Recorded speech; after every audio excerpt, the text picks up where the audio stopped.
அனைவருக்கும் வணக்கம். சிந்திக்க வைக்கும் ஜென் கதை.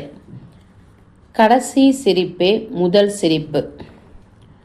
முகுஜன் என்னும் ஜென் துறவிக்கு எப்படி சிரிப்பதென்றே தெரியாது.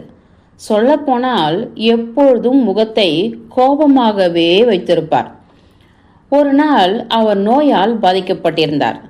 ஆகவே இந்த உலகத்தை விட்டு போகப் போகிறோம் என்பதை உணர்ந்த அவர் தன் சீடர்களுக்கு ஒரு உண்மையை சொல்ல விரும்பினார்.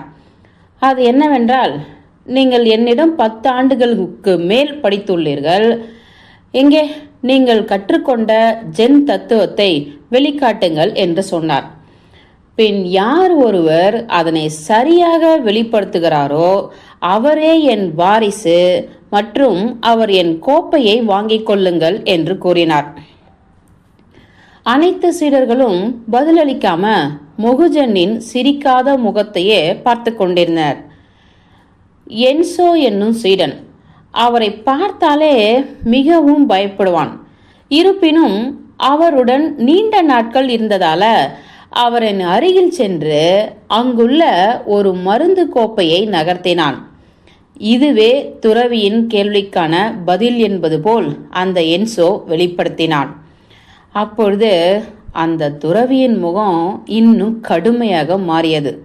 பின் அந்த துறவி, என்ன அனைவருக்கும் புரிந்ததா என்று கேட்டார். அதனை கண்ட அவன் உடனே எழுந்து வெளியே சென்றுவிட்டு திரும்பி பார்த்து மீண்டும் அவரின் அருகில் சென்று அந்த கோப்பையை நகர்த்தினான். பின்னர் இதுவரை சிரிக்காமல் இருந்த துறவியின் முகமானது அவனது செய்கையை கண்டு புன்னகையானது, பீரிட்டு வெளிவந்தது.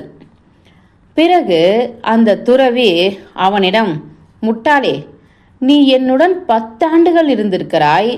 நீயோ இதுவரை என் உடல்நிலை எவ்வாறு உள்ளது என்று பார்த்தது கூட இல்லை. இருப்பினும் நீ அதை புரிந்து கொண்டு எனக்கு உதவினாய். ஆகவே நீ இந்த கோப்பையை எடுத்துக்கொள். இனிமேல் இது உனக்கு சொந்தமானவை என்று கூறினார்.